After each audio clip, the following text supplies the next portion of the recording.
Sejarah Tengger dimulai kurang lebih tahun 1115 Masehi atau pada tahun 1037 Saka pada masa pemerintahan Kerajaan Kediri yang dipimpin oleh Raja Airlangga.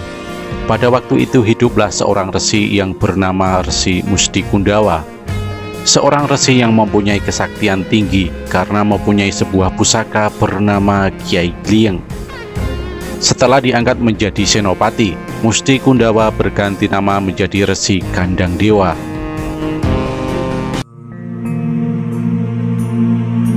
Resi Kandang Dewa mempunyai 4 orang anak, yaitu Joko Lanang, Dewi Amisani, Joko Seger, dan Danisaka. Dari keempat putranya, Joko Segerlah yang mewarisi ilmu dan pusaka Kiai Glieng dari sang ayah, sehingga menjadi pendekar pilih tanding. Pada masa Kerajaan Kediri terdapat sebuah kadipaten, yaitu Kadipaten Wengker, yang dipimpin oleh Adipati Surogoto. Adipati Surogoto mempunyai seorang putri cantik yang bernama Dewi Ratnawulan. Sayang, Dewi Ratnawulan menderita penyakit yang tidak kunjung sembuh dari kecil hingga dewasa. Berbagai upaya dilakukan oleh ayahanda, namun tidak ada seorang pun yang bisa menyembuhkan putrinya tersebut. Adipati Surogoto pun merasa sedih, begitu pula seluruh rakyat Kadipaten Wengker. Akhirnya Adipati Surogoto mengadakan sayembara untuk menyembuhkan putrinya. Berita tersebut terdengar sampai ke seluruh wilayah Kediri. Joko Seger turut mendengar berita tersebut. Ia memutuskan untuk mengikuti sayembara. Joko Seger langsung menuju ke Kadipaten, kemudian pergi menuju alun-alun untuk bersemedi sambil menancapkan pusaka Kiai Glieng. Dalam semedinya Joko Seger mendapat petunjuk bahwa Dewi Ratnawulan dapat sembuh apabila diberi ramuan yang terbuat dari buah delima. Nama Dewi Ratnawulan juga perlu diganti sesuai dengan sakitnya. Setelah semedi, Joko Seger kembali ke Kadipaten dan melaksanakan petunjuk yang telah diperolehnya. Dewi Ratnawulan pun sembuh setelah meminum ramuan dari Joko Seger, dan kemudian namanya diganti dengan nama Roro Anteng. Melihat anaknya sembuh, Adipati Surogoto merasa sangat bahagia. Begitu pula warga Kadipaten Wengker. Adipati akhirnya menepati janjinya untuk mengawinkan anaknya dengan Joko Seger. Sang Adipati melaksanakan upacara selamatan kuno, yaitu tasakuran untuk kebahagiaan Joko Seger dan Roro Anteng. Sampai saat ini, tradisi upacara kuno masih tetap dilaksanakan oleh masyarakat Tengger. Menjelang pernikahan Joko Seger dan Dewi Roro Anteng, diadakan upacara Tawang Walagara atau Tawang Padang, yaitu persembahan dari kedua belah pihak. Dari rombongan Kediri diiringi prajurit dan penari sodor yang dibawakan oleh 12 orang putra dan putri. Masing-masing membawa sebatang bambu diisi berbagai macam palawija dan ujungnya dikasih serabut kelapa. Sedangkan di tempat pengantin putri disediakan berbagai sesajen, antara lain takir janur, gayung batok, pengaron, dan segala peralatan perkawinan dengan berbagai macam peralatan dan sesajen. Adapun tari sodor yang dilakukan oleh pihak pengantin pria dinamakan sodoran. Selanjutnya, untuk mempererat tali persaudaraan antara dua keluarga, maka Joko Seger dan Roro Anteng beserta kerabat diharuskan saling mengunjungi satu sama lainnya, yang sekarang disebut dengan dederek. Setelah itu Joko Seger dan Roro Anteng sebagai pasangan pengantin baru diharuskan melakukan upacara nyadran. Setelah dilakukan upacara Tawang Walagara, dederek dan nyadran ditutupi dengan upacara bawaha atau penutup. Maka Joko Seger dan Roro Anteng menjadi pasangan suami istri yang sah dan siap mengarungi rumah tangganya sendiri. Setelah mengarungi bahtera rumah tangga sebagai pasangan suami istri, tidak luput dari permasalahan hidup dan cobaan. Salah satunya adalah belum mendapatkan keturunan. Setelah 1 tahun lamanya mereka belum mendapat keturunan, sampai akhirnya mereka sepakat untuk melakukan semedi di Sanggar Pamujan. Dalam semedinya mereka mendapat beberapa petunjuk yang isinya bahwa mereka telah membuat satu kesalahan yang menyebabkan mereka tidak dikaruniai anak.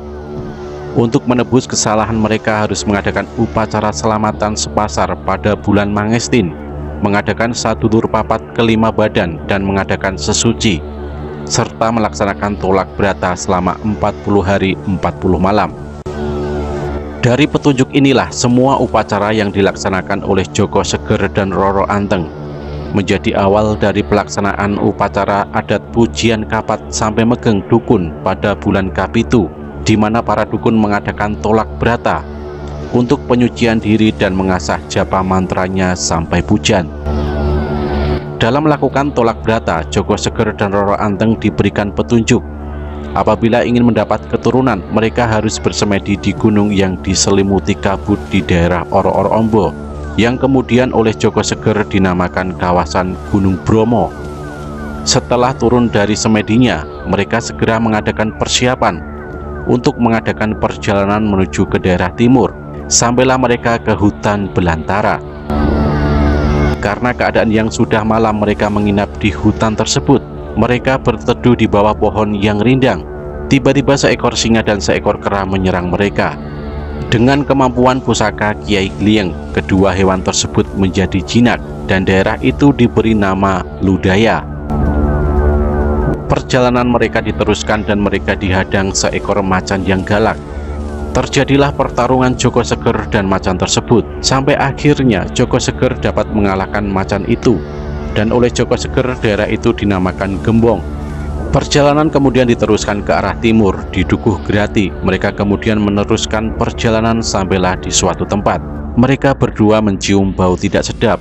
Kemudian daerah tersebut dinamakan Banger. Banger inilah cikal bakal daerah Probolinggo. Setelah itu mereka meneruskan perjalanan. Di tengah perjalanan mereka melihat gunung sangat tinggi. Letusannya sampai terdengar ke seluruh daerah. Gunung itulah yang dinamakan Gunung Songgolangit atau Puncak Besangit. Setelah 1 bulan perjalanan, sampailah pada bulan Pandrawan. Joko Seger dan Roro Anteng berjalan naik dan sampailah di hutan belantara. Mereka merasa heran dengan keberadaan pohon pisang itu dan menamakan pohon pisang itu dengan sebutan Tuwuhan, dan daerah tersebut dinamakan Jurang Pengantin. Kemudian mereka berjalan naik dan melihat hutan yang ditumbuhi oleh pohon kecil seperti tembakau. Daerah itu dinamakan Pomahan Bakau. Mereka sampai di atas puncak bukit pada tengah malam. Mereka melihat keramaian orang yang membawa obor. Akan tetapi setelah didekati, ternyata hanyalah batu-batu di atas air yang memantulkan sinar bulan, sehingga terlihat seperti banyak orang membawa obor. Daerah tersebut dinamakan Watu Kuto atau Batu Kota. Pada tengah malam mereka melihat daerah Oro-Oro Ombo. Mereka segera mempersiapkan diri untuk bersemedi. Dari perjalanan yang sangat panjang dan banyak menemui kendala dan rintangan, sampailah Joko Seger dan Roro Anteng di Oro-Oro Ombo. Sebagaimana bunyi wangsit, mereka pun melakukan semedi.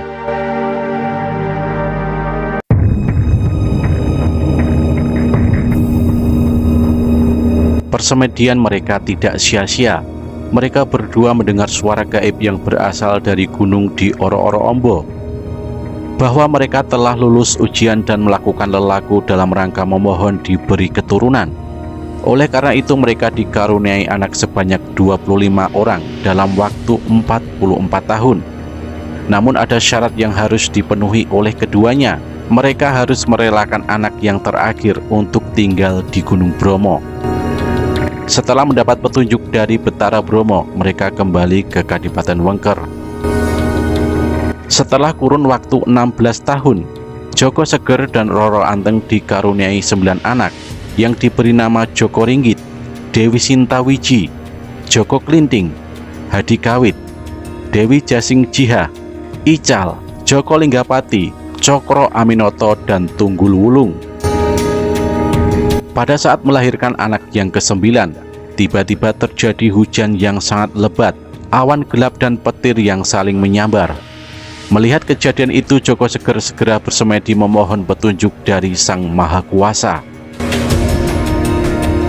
Dalam semedinya, Joko Seger mendapat petunjuk bahwa ia telah melakukan kesalahan selama 16 tahun karena ia dan keluarganya tidak pernah berkunjung ke Gunung Bromo.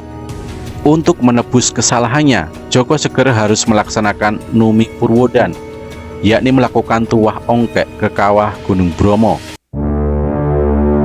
Setelah kurang lebih 20 tahun usia Joko Ringgit anak pertama, mereka dikaruniai 6 orang anak yang bernama Joko Penojati, Joko Baguswat, Joko Banurekso, Pranoto Praniti, dan Tunggul Ametung.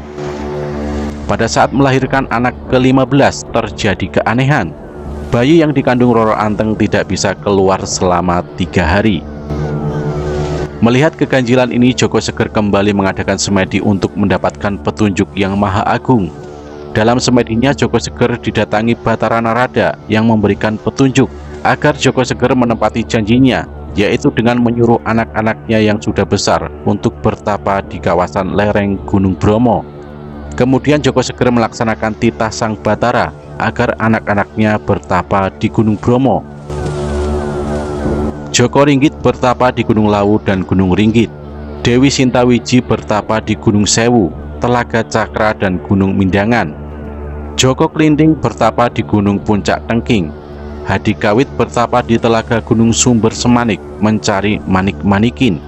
Dewi Jasing Jihan bertapa di Midangan Gunung Kursi. Ical hilang dalam kandungan dan telah bersemayam di Banyu Ates Jurang Pengantin. Joko Linggopati bertapa di Linggabuana Gunung Lingga. Cokro Aminoto bertapa di Indrakila Gunung Gendera. Tunggul Wulung bertapa di pintu masuk Gunung Bromo. Dan Joko Penojati pesan kepada anak-anaknya, lahirlah bayi dalam kandungan Roro Anteng. Dalam masa sekitar 32 tahun, Dewi Roro Anteng melahirkan anak lagi yang ke-16 sampai yang ke-23, yaitu Raden Mesigit, Puspo, Angin, Hadi Jengkat, Hadi Ningrat, dan Hadi Kesuma. Sesuai dengan perjanjian waktu bersemedi di Oro-Oro Ombo, anak yang ke-25 dibawa terbang oleh api yang membara ke Gunung Bromo. Dengan kejadian itu, Joko Seger memberikan pesan kepada anak-anaknya, inilah takdir yang harus diterima, dengan memintakan kepada keturunannya untuk mengunjungi saudaranya yang bungsu ke Gunung Bromo setiap bulan Asi, dengan membawa sesajen dan bekal makanan dan hasil bumi untuk diberikan kepada Kesuma yang berada di Gunung Bromo. Peristiwa itu kemudian dijadikan cikal bakal upacara adat Kasodo. Dalam pesannya kepada anak-anaknya, Joko Seger memberi tugas kepada Setyowati dan Satuhu untuk menjaga adiknya Kesuma yang berada di Gunung Bromo. Setyowati dan Setuhu disuruh berdiam di Banyak Pakis, anak Joko Seger lainnya di lereng Gunung Bromo. Setelah kembalinya Joko Seger dan Roro Anteng di Kadipaten Wengker, Setyowati dan Setuhu menetap di kawasan Gunung Bromo, tepatnya di Banyu Pikis. Pada masa itu sudah ada kelompok-kelompok masyarakat yang mendiami kawasan Bromo yang lebih dikenal dengan Pedukuhan. Selanjutnya Setyowati dan Setuhu dikenal juga dengan sebutan Kaki Emoh dan Nini Emoh. Pada waktu Joko Seger dan Roro Anteng melakukan perjalanan dalam rangka semedi di daerah Oro-Oro Ombo tersebut, mereka membuat tetenger, semacam catatan perjalanan beserta perlengkapan, serta mantra-mantra selama mereka melakukan ritual semedi, yang dimasukkan ke dalam jodok dan ditanam di sekitar daerah Oro-Oro Ombo, yang berisikan jimat kiontong, dan mantra-mantranya dikenal dengan Purwa Bumi yang dipakai oleh dukun tetengger pada upacara adat. Pada waktu kerajaan Majapahit diperintah oleh Raja Prabu Wijaya, di kawasan Bromo sudah bermunculan pedukuhan-pedukuhan yang dipimpin oleh Setyowati dan Setuhu dan juga keturunan putra Joko Seger lainnya. Di antara nama pedukuhan-pedukuhan itu adalah Wonongkor yang dipimpin oleh Dobledok, Jetak dipimpin oleh Safinoto, Nadisari dipimpin oleh Kidero, dan Pucung Gede dipimpin oleh Kerebek. Pedukuhan Palu Ombo dipimpin oleh Sarijoyo dan Dadung Pring, dan Pedukuhan Jemplang dipimpin oleh Kek Sedek. Sementara sebagai pusatnya adalah kawasan Gunung Bromo yang dipimpin oleh Dadap Putih.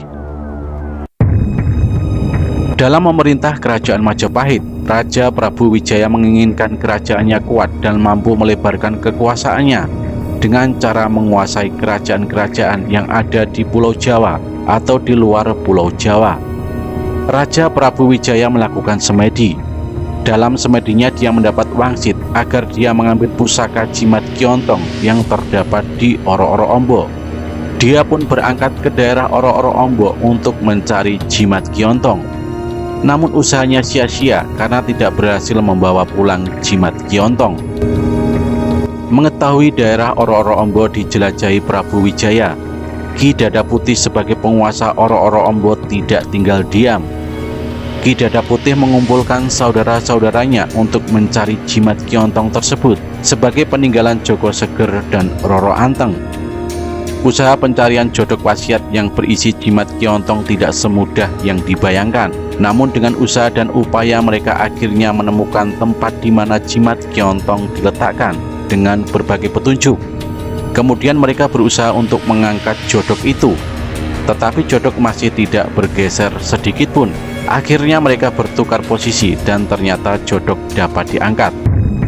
Kemudian kedua jodok tersebut dibawa oleh masing-masing tim. Ki Dada Putih mewasiatkan kepada Ki Sarijaya untuk menyimpan jodok wasiat tersebut di wilayah dan diberi nama Brangkulon. Sedangkan Ki Sarinoto membawa ke daerahnya yang disebut Brangwetan. Pada waktu usaha melakukan pencarian jimat Kiontong yang ditandai dengan matinya obor sampai 3 kali itulah Ki Dada Putih mengatakan bahwa itu adalah tetenger atau tenger atau tanda. Dari kata tenger inilah kemudian lahir nama Tengger.